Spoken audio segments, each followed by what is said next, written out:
Hello and welcome back to Gracefield. I'm so excited that you have joined me for another video. This video is really special to me because I absolutely love books. This is about to be my 11th year homeschooling. I cannot believe it, but I'm so excited for it. I'm so ready for it. And in this video, I thought that I would share with you guys. So I thought I would share with you what we're doing for our middle school read aloud, middle grade reading books, book haul, all that into one. And I thought that I would just take a few minutes to just chit chat with you guys and talk to you. So I'm going to go through all these books with you, and stay tuned because I'll be doing the same thing for my younger children. And then of course, like I've been doing for all the years, I'll be back with curriculum videos and finally a tour because as you can see, I'm in my new space. So the first book that we're reading is called The Witch of Blackberry Pond. And it says there was something strange about this country of America, something that they all seemed to share and understand that she did not. Kit had grown up on the island of Barbados, loved and pampered by her grandfather, but after his death, Kit must leave. It's not proper for a 16-year-old girl to live by herself. She's heard stories about her aunt and uncle who lives in the colony of Connecticut. These are the only relatives Kit knows of. So alone and desperate, she sets sail to live with him in New England. When she arrives, Kit is shocked by the gray, damp landscape, but even more stunning by the Puritan lifestyle of her uncle's household. Fitting in is not easy until she meets Hannah Tupper, an older woman who lives alone, and this is the only person who lets Kit be herself. But the colonists believe Hannah is a witch, and if they discover Kit is her friend, they will think the same of her. Kit must choose. Should she abandon her only friend or stand by her and risk losing everything?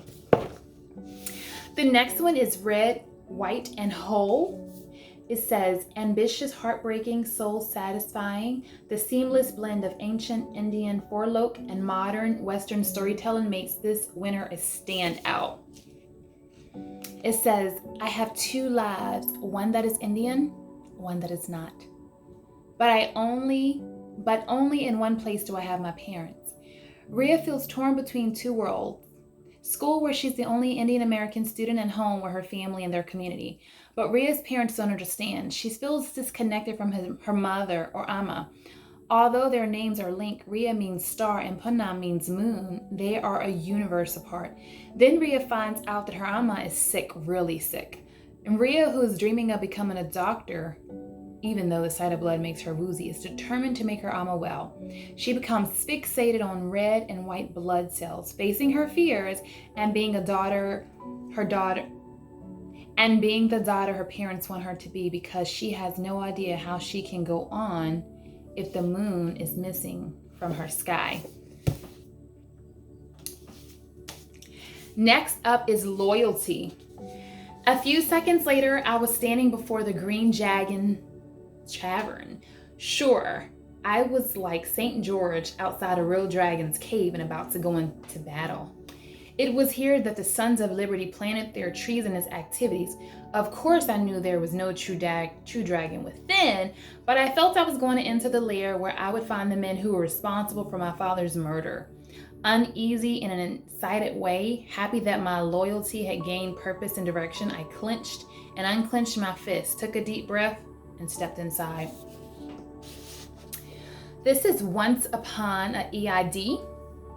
It says EID, the short singular symbol word, conjures up a variety of feelings and memories for Muslims. Maybe it's walking up to the sound of frying samosas and the comfort of being prized. Maybe it's the thrill of putting on a new outfit for EID prayers, or maybe it's the gift giving and holiday parties that come that day. Whatever it may be, for those who cherish this day of celebration, the feelings may be summed up by one other sweet word, joy. Jubilant and filled with heart, Once Upon an EID showcases the most brilliant Muslim voices writing today. Edited by Times New York bestselling authors S.K. Ali and Aisha Saeed. Next up is Finding Langston, a novel. And this one does not give me a big backstory on the back, but it just says a Coretta Scott King honor book. It says Finding Langston is about a cultural heritage and personal growth, and at its heart about finding home wherever you land. And this is what it looks like. Next up, I have Echo Mountain. After losing almost everything in the Great Depression, Ellie's family is forced to leave their home in town and start over in the untamed wilderness of nearby Echo Mountain. Ellie has found a welcome freedom and a love of the natural world in her new life on the mountain. But there is little joy after a terrible accident leaves her father in a coma, an accident unfairly blamed on Ellie. Ellie is a girl who takes matters into her own hands, and she's determined to help her father. She will make her way to the top of the mountain in search of the healing secrets of a woman known only as the Hag. But the Hag and the mountain still have many untold stories left to reveal. Historical fiction at its finest, Echo Mountain is a celebration of finding your own path and becoming your truest self. Lauren Wolk weaves a stunning tale of resilience, persistence, and friendship across 3 generations of family.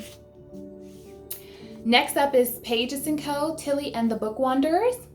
11-year-old Tilly Page has lived above her grandparents' bookshop ever since her mother disappeared. One day, Tilly's favorite book characters appear in the shop, and she discovers that she can follow them into their worlds through the magic of book wandering.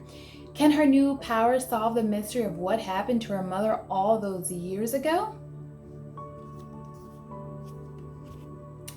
A Place to Hang the Moon. Set in England in the early days of World War II, 3 siblings search for a family who will keep them forever.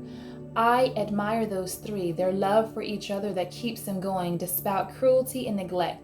Books they read are particularly appealing, and The Librarian was warm and comforting. An unforgettable story, beautifully told. Okay, and the last book is called A Kind of Spark.